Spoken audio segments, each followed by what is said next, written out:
Mulheres extraordinárias da Bíblia. Hoje nós vamos ler um pouquinho da história de uma mulher chamada Rebeca e vamos ver, né, professor Basotti, o que nós podemos aprender realmente com esta mulher, que foi uma mulher extraordinária, que teve todas as suas características que nós vamos procurar abordar nesse estudo de hoje. Bom, nós começamos então, como sempre, pelo contexto, e o nosso contexto é a história de Abraão. Né? Certo. Abraão, ele sai de Ur, né, com o seu pai Terá, ele vive muitos anos, né, numa cidade chamada Harã, né, e lá em Harã, após a morte do seu pai, nós temos no livro de Gênesis, capítulo 12, né, aquela promessa que é feita a Abraão, e é muito importante que é uma promessa que chega até nós, né, diz assim lá: ora, o Senhor disse a Abraão, sai da tua terra e da tua parentela e da casa de teu pai, para a terra que eu te mostrarei, e far-te-ei uma grande nação, e abençoar-te-ei, e engrandecerei o teu nome, e tu serás uma bênção, e abençoarei os que te abençoarem, e amaldiçoarei os que te amaldiçoarem, e em ti serão benditas todas as famílias da terra. Assim partiu Abraão, como o Senhor tinha dito, e era Abraão da idade de 75 anos quando saiu de Harã. Então Abraão deixa a cidade de Harã, ele leva junto Ló, seu sobrinho, Sara, sua esposa, e ele faz a peregrinação então até a terra de Canaã. Né? São em duas etapas. Primeiro eles vão de Ur, né, para Harã, e na segunda etapa de Harã para Canaã. Então, na verdade, Abraão ele já estava há muitos anos já morando ali naquela terra que Deus havia prometido, né? E ele vê que ele já está com idade avançada. O seu filho, Isaac, já está com 40 anos. Então você coloca 75 de Abraão, mais 40 de Isaac, mais o tempo que levou para Sara ter o Isaac, ele devia estar chegando nos 120 anos já, preocupado, né? O filho está lá solteirão. Né? E ele chama então ao seu servo Eliezer, e pede para que Eliezer vá à terra da sua parentela. Eu estimo, pastor, que é mais de 500 quilômetros entre o local em que Abraão estava, provavelmente ao sul de Jerusalém, né, na região de Hebrom, onde ele habitava, até a região de Harã, onde morava a sua parentela. Essa região de Harã fica ali entre a Turquia e a Síria, mas na época não era como hoje, né? Era uma viagem de camelo, uma longa viagem. Né? E ele delega então para Eliezer, o seu servo, então, a missão de trazer uma esposa para o seu filho. Né? Eu diria até assim que Eliezer, a gente percebe que ele é um personagem muito pé no chão, né? E o Eliezer, ele vai dizer assim para o Abraão, né? Se a mulher, porém, não quiser seguir-me, o que farei? Então aí Abraão, né, vai então enfatizar para ele que está nas mãos de Deus. Né? Eu vi até um trecho aqui, em que Eliezer diz assim, né, se porventura não quiser seguir minha mulher a esta terra, farei, pois, tornar o teu filho à terra de onde saístes. A impressão que dá aqui é que Eliezer já não estava nem contando assim que Abraão podia morrer a qualquer momento, estava muito idoso já. Até falou, o que eu faço aí, né, se ficar na minha mão essa responsabilidade? Não, porque é interessante isso aí, porque assim, realmente o Eliezer, ele é o braço direito de Abraão. Isso, ele faz de tudo. Ele é um administrador, né, de tudo aquilo ali, né, um gerente, digamos, de todas as coisas. Isso. E realmente aí Abraão fala, bom, seguinte, vai lá, né, na minha parentela e me traz lá uma pessoa, né, uma mulher para casar com meu filho. Isso. Aí, no segundo momento, aí Eliezer, ele é prático, né? Ele falou, bom, e se ela não quiser vir? Bom, aí você está liberado do seu juramento, né? Só que é interessante, professor, a gente ressaltar, essas duas coisas são importantes, porque Abraão, ele aprendeu com seus erros. Primeiro, ele fala assim, eu quero que o meu filho se case com uma mulher da mesma linhagem, né? Porque ele tinha tido um filho com a sua serva, né, Agar, e gerou Ismael, e ele viu a confusão que tinha acontecido ali. A segunda coisa, por que ele fala assim, eu não quero que o meu filho volte com você, ou volte para aquela terra? Porque ele entendeu, né, que num certo momento, quando ele estava passando por uma certa dificuldade, Abraão saiu da terra e foi para o Egito. Ele falou, não, nós temos que ficar aqui nessa terra que Deus nos deu. Que a terra que Deus prometeu. Que Deus nos deu, tal. Então, Abraão, ele aprendeu isso. Primeiro, olha, tem que ser um casamento segundo o coração de Deus, tem que permanecer aonde Deus nos colocar. Então, por isso que ele fala isso para Eliezer, olha, vai lá, traga essa mulher, se ela não quiser vir, você está liberado do seu o juramento, né? Mas é interessante que havia alguns escritos rabínicos, né, que diz assim que o Senhor já enviou 2 anjos, né? Um para acompanhar e proteger, né, Eliezer, e o outro para convencer a mulher, porque não era comum ela ir lá naquele lugar, né, que ela foi, né? Eu vejo que o Eliezer sabia que a missão ela seria muito difícil, sim, né? Sim. E ele era muito responsável, né? E aqui, pastor, eu fiquei pensando também nessa questão de parentela. Eu percebo assim que o sentido de parentela não é só parente no sentido de ser primo, tio, Sim. sobrinho, mas é no sentido de que Abraão ele já vivia o monoteísmo, ele já tinha a fé no Deus Yahvé, mas era cercado de idólatras por todos os lados, né? Então, aquela família, na verdade, ela tinha uma particularidade, era parente no sentido de fé. Então, ele quer, na verdade, alguém da parentela também, no sentido de que alguém que tem uma mesma linha de pensamento. Certo. Né? Então, essa é a questão, a questão do parente. Uhum. Isso. E aí, então, realmente, o Eliezer, né, ele vai, então, pegar 10 camelos, mais um grupo de pessoas que irá acompanhando. Isso, uma comitiva, ele não vai sozinho. Ele não vai sozinho, né? Então, a gente vê que é interessante, né, que isso tudo está no capítulo 24 do livro de Gênesis, né? Uhum. Então, no versículo 10 do capítulo 24, ele parte, e já no versículo seguinte, do 24:11, né, ele já está lá. Né? Sim. Diante já da situação em que ele vai ter que resolver. Né? E diz assim no 11, né? Gênesis 24:11. E fez ajoelhar os camelos fora da cidade, junto a um poço de água, pela tarde, ao tempo em que as moças saíam a tirar água. E disse, ó Senhor Deus de meu senhor Abraão, dá-me hoje bom encontro, e faze beneficência ao meu senhor Abraão. Eis que estou em pé junto à fonte de água, e as filhas dos homens dessa cidade saem para tirar água. Seja, pois, que a donzela quem disser, abaixa agora o teu cântaro para que eu beba, e ela disser, bebe também, darei de beber aos teus camelos. Esta seja a que designaste ao teu servo Isaque, e que eu conheça nisto que usaste de benevolência para com meu senhor.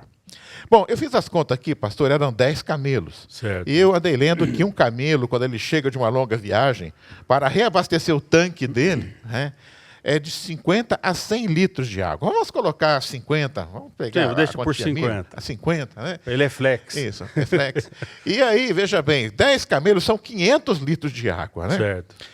Quando Eliezer faz esse pedido, ele faz a oração, porque ele vai fazer o pedido. Né? Se eu fosse Rebeca, né, falando assim, ô seu folgado, você está com a sua turma, com a sua comitiva aí? Está aqui o cântaro, vai lá, pega a água. Né? Então, quer dizer, quando ele faz essa oração, inclusive, ele já está pedindo para Deus, é uma oração inteligente, esperta. Né? Sim. Ele já está determinando o tipo de mulher que ele quer, não é qualquer uma. Quer dizer, uma mulher, primeiro, né, que tem o coração aberto a servir, né, porque ele vai pedir água. Sim, né? sim. Ela vai falar, ó, pega ali no poço, né? Sim. Eu também andei lendo, pastor, que os poços naquela região chegam até ter 80 metros de profundidade. Então, imagina tirar 500 litros d'água de um poço para reabastecer 10 camelos, né, sedentos de água.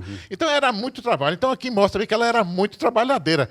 Era uma mulher realmente assim, que eu vou te contar, com a capacidade de trabalho muito grande. Então, ela vai, primeiro, saciar a sede de Eliezer, vai colocar no coxo água para os camelos. Né? E o que me chama a atenção aqui, pastor, é interessante isto, né? Que quando Eliezer vai falar, ela já está indo embora, quando ele está orando aqui, ela já veio, né? E ela já encheu o cântaro dela, já está, aí ele corre atrás dela, aí é que ele vai fazer o pedido para ela. Certo. Então, eu entendo aqui, pastor, é o seguinte, Eliezer, ele é um homem assim, que ele é boa gente, ele é muito bem intencionado, mas a fé dele é fraquinha. Quer dizer, Deus já tinha entregue tudo que ele estava pensando, Deus já tinha entregue para ele. Então, quando ele está orando, Deus já tinha mandado a moça lá, ele já estava até indo embora. Aí ele corre. Por isso que a gente tem que orar e vigiar, né? Você tem que orar com os olhos abertos. Isso. Né? Porque os 2 anos estavam lá já, pastor, trabalhando. Porque Deus já estava trabalhando ali, né? Então, porque muitas vezes, professor, nós estamos orando por coisas que Deus já está mostrando para nós fazermos. Isso. Né? E aqui nós vemos, não só a questão dela ser uma trabalhadora, uma pessoa esforçada, mas eu creio que Rebeca aqui já demonstra uma parte do caráter dela, que ela é altruísta. ela viu que eles estavam talvez cansados, vindo de uma viagem longa, enfim, né? E ela se prontifica, quer dizer, ela pensa no outro. Isso. Ela não fala assim, ela não julga eles, né? Porque poderia, fala, poxa, tem esses pessoal todo, podia pegar. Ela fala, não, eu vou ajudar, talvez eles sejam cansados, já sobrecarregados com a viagem, né? Então, ela se prontificou, né? Então, isso que é o interessante. Porque poderia ser uma pessoa trabalhadora, mas falar, poxa vida, pessoal ingrato, por que eles não vêm pegar água e tal, né? E fazer, mas de má vontade, né? Isso. E é interessante aqui que o texto, em um dado momento, né, ele diz assim, em relação a Eliezer, calando-se para saber se o Senhor havia prosperado a sua jornada. Ou seja, ele espera ela fazer tudo. Quer dizer, ele já tinha pedido na oração, e a impressão que dá no texto é que ele esperou os camelos estar todos ali servidos de água para continuar o seu diálogo. Ou seja, é aquele cara que é tipo São Tomé, tem que ver para crer até o final. Eu já vejo assim, né, professor? Ele é uma pessoa, eu vejo ele como uma pessoa assim prudente. Porque assim, o que estava em jogo? Era o futuro da família do patrão dele e o nosso futuro estava em jogo. Da nação. É um futuro da nação que Deus estava levantando. Então, qualquer precipitação, porque ele poderia falar, não, vou pegar qualquer uma aqui. Né? Chega lá, de repente, Abraão já está até morto, não vai saber. Né? Não, mas ele procura seguir, né? E talvez até com temor e tremor, né? Porque fala assim, se eu me precipito aqui, pego uma que não é aquela que Deus estabeleceu, tal, como que vai ser lá no futuro, né? É interessante isso, porque muita gente é precipitado, né? Você chega lá e fala, pô, você já andou 500 quilômetros, está cansado, tal. Vamos você lá, tal. Aí, lógico, a pessoa ia ver, ele estava com todo, né? Com grana no bolso, ali, chega com 10 camelos zerados. Isso. Né? Não, outra coisa interessante é o seguinte, que ele esperou ela terminar de saciar a sedução. Ele só aí é que ele vai dar o presente para ela, que ele vai dar para ela. Sim. Né? Como diz aqui o texto, né? Tomou Eliezer um pendente de ouro e 2 pulseiras, que eram também de ouro. Né? Então, quer dizer, aliás, veja bem, ele procurou virtudes, né? Porque, veja bem, se o cara chega já assim, oferecendo, contra a mulher, né? Seria uma outra situação. Né? Então, ele observa a virtude para depois presenteá-la. Né? E aí ele pergunta, né, de quem és filha, né? Fazem-me saber. Aí ela vai, quando ela vai, aí ele percebe que realmente Deus está trabalhando, porque aquela jovem, por coincidência, aquelas coincidências de Deus, né? Porque está cansado de ver na Bíblia coincidência de Deus, né? Ela é exatamente da parentela como ela o seu Senhor havia uma delimitado. Sobrinha, né, em 2º grau, né? Exatamente, de Abraão. Exatamente, né? Ela era, na verdade, neta do irmão de Abraão, né? Então, o pai de Rebeca era primo de Isaac. Né? Então, ela se identifica, né? Ele pede hospedagem, ela se dispõe, fala, nós temos hospedagem também. Aí me chama a atenção, pastor, né, que ela volta correndo para casa, né, e diz assim o texto logo em seguida. Ó. E aconteceu que quando Labão viu o pendente e as pulseiras... Labão era espertinho, né? A gente depois vê a trajetória de Labão e entende bem aqui, né? Com certeza, na hora que Labão viu... O olhinho do menino brilhou ao ver aquele ouro. O olhinho dele brilhou, né? Então... inclusive, né, ele corre lá e diz assim para Eliezer, entra, bendito do Senhor, porque estás fora, pois já preparei a casa e um lugar para os camelos. Então, quem viu, né, naquela nossa história do Jacó, Labão, tá, vai ver que o bicho é esperto. O bicho é esperto, ele já viu o que ele podia lucrar ali, né? Aí é interessante aqui, nós vemos novamente aqui, né? No início da história, a Rebeca é uma personagem secundária, porque né, tudo está centrado ainda no Eliezer, né? O Eliezer, então, ele é recebido, né? Os camelos são cuidados, eles são lavados, né? É preparado um jantar para eles, né? E aí, então, né? O Eliezer, ele vai dizer o seguinte, né? Quando é convidado para comer. Então, isso é importante, porque... Antes de comer, ele falou assim, eu não posso comer, eu tenho uma missão, eu preciso falar dessa missão antes de me alimentar. O texto diz assim, não comerei até que tenha dito as minhas palavras. Isso. Aí ele vai contar toda a trajetória, desde a história de Abraão, do pedido de Abraão, Ele vai contar tudo. Ou seja, ele é um cara focado na missão. Sim, ele é focado. Então, primeiro a obrigação, depois a diversão, que é a refeição. Então, ele vai contar, né, toda a sua história. Aí Labão, seus irmãos e a família, né, veem que isso é algo do Senhor. Né? Eu acho interessante aqui, porque o texto diz assim, ó. Então disseram, do Senhor procedeu este negócio. Quer dizer, eles se identificam aqui, esse Senhor é o Iavé, é o mesmo Deus de Abraão. Então aqui é que está a questão da parentela. Sim. Eles tinham uma identidade com a religião monoteísta. Betuel, né, que é o pai da Rebeca, né, tinha essa ideia, né, da presença de Deus, da busca por Deus. Né? Exatamente. Né? Bom, aí depois, então, né, a noiva, embora eles tenham decidido, pastor, né, que ela poderia ir, eles viram que Deus estava no negócio, né, eles vão consultar a Rebeca. Então, embora a família tivesse decidido que ela poderia ir, né, ela é consultada, né, e ela aceita, né, esta missão. Aqui faz uma outra característica também, né, pastor? Ir rumo ao desconhecido. A questão da zona de conforto. Rebeca era, aliás, uma característica de Rebeca que não podemos esquecer. A gente percebe que ela também era de uma família assim, bem situada. Eles tinham local para receber, para hospedar. Né? Então, ela tinha, inclusive, uma ama, né, que acompanhava, chamava Débora, né, quer dizer, que a acompanhou. Então, a gente percebe que ela tinha uma situação muito financeira boa, mas ela não era mimada. Né? Ela era... Tanto é que alguns textos, né, professor, fala assim que provavelmente...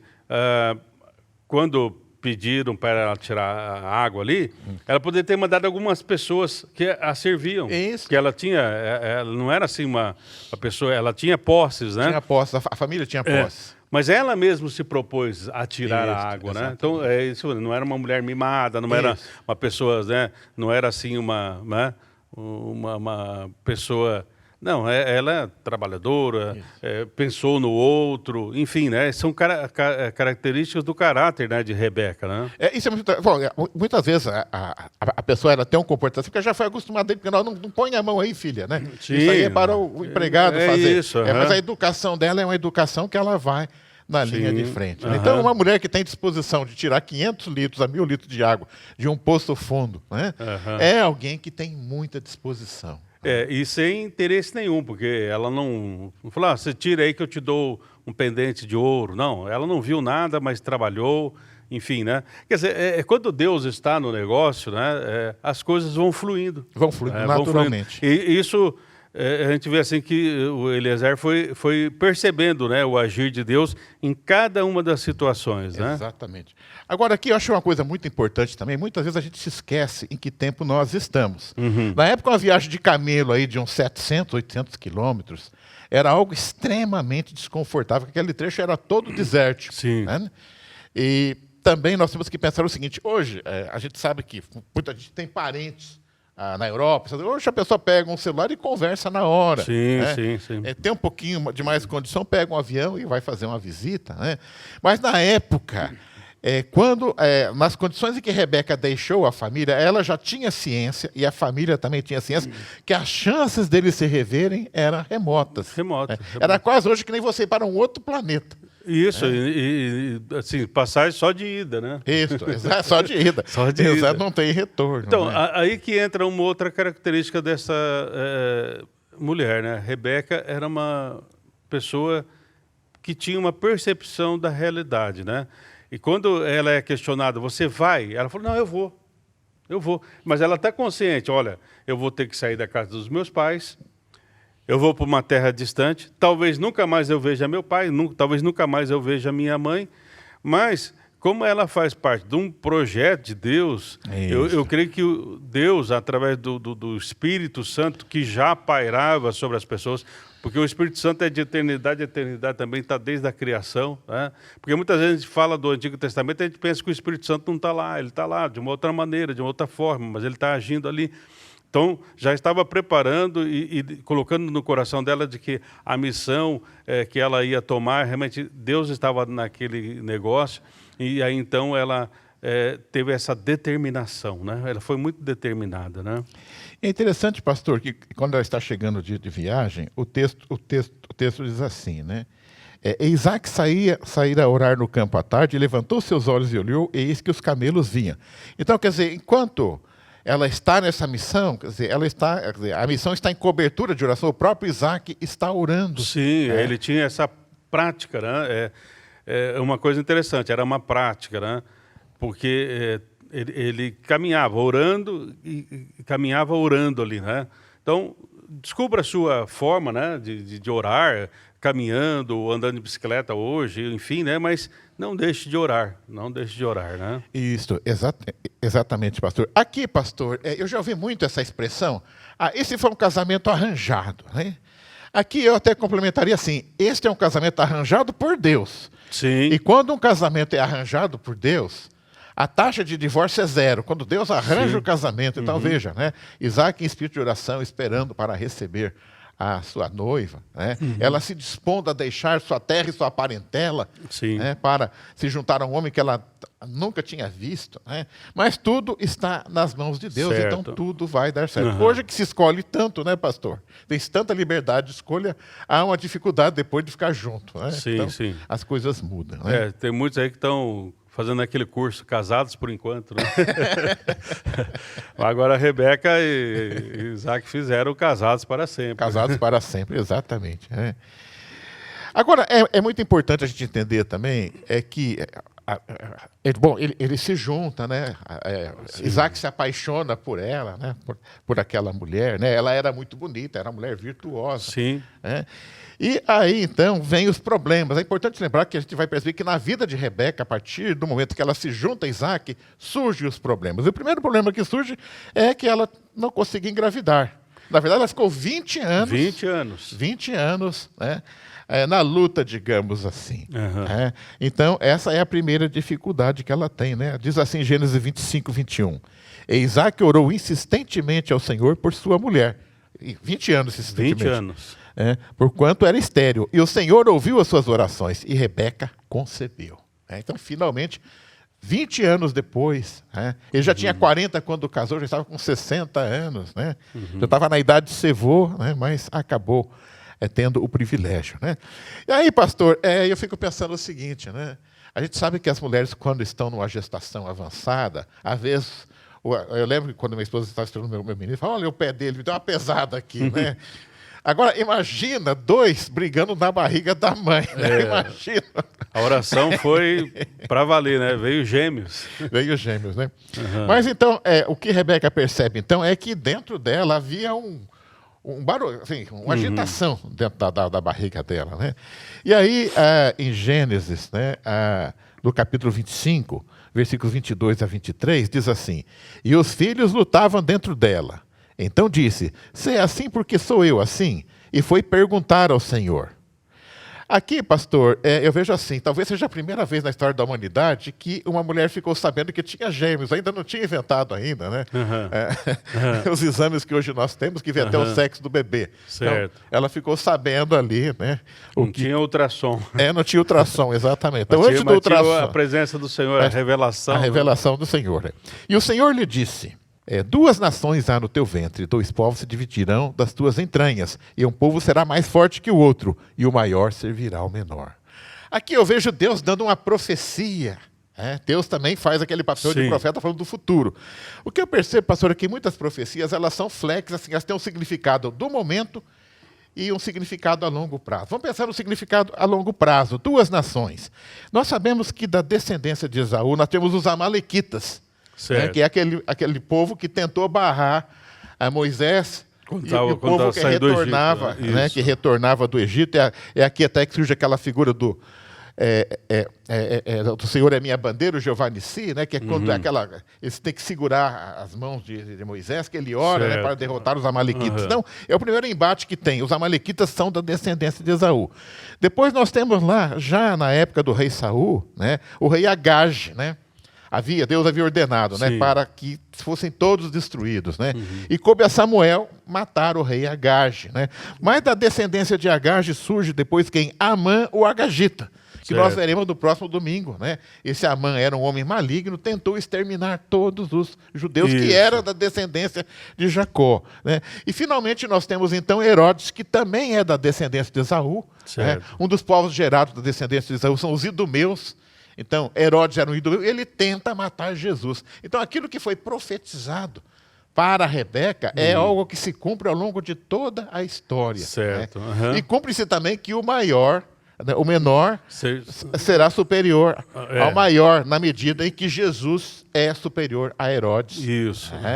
É ele quem é o vencedor. Então, mas eu entendo que Rebeca também entendeu que Rebeca não tinha a mínima ideia do que viria depois. Essa profecia, ela tem um alcance muito maior do que ela poderia imaginar. Certo. Mas ela já entendeu uma coisa que depois vai servir para as atitudes dela. Eu entendo as atitudes de Rebeca a partir daqui, a decisão de apoiar Jacó, depois que é o filho mais novo, com base nessa profecia dada, que Deus havia falado para ela. Né? O menor, né, é quem vai ser aquele que vai dominar o maior. Certo, né? Então, isso eu entendo que ela interpretou assim. Isso vai levar lá a atitudes que vão aparecer a partir de agora, então. Né? Isso, ela vai...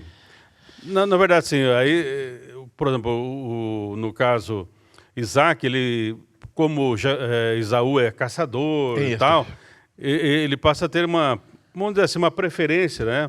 Já Rebeca vê em Jacó é uma pessoa assim mais caseira. Tal, então tem mais a simpatia de Rebeca. Talvez por causa dela entender isso, a profecia, né? Eu entendo também, pastor, que o que pesou muito, né?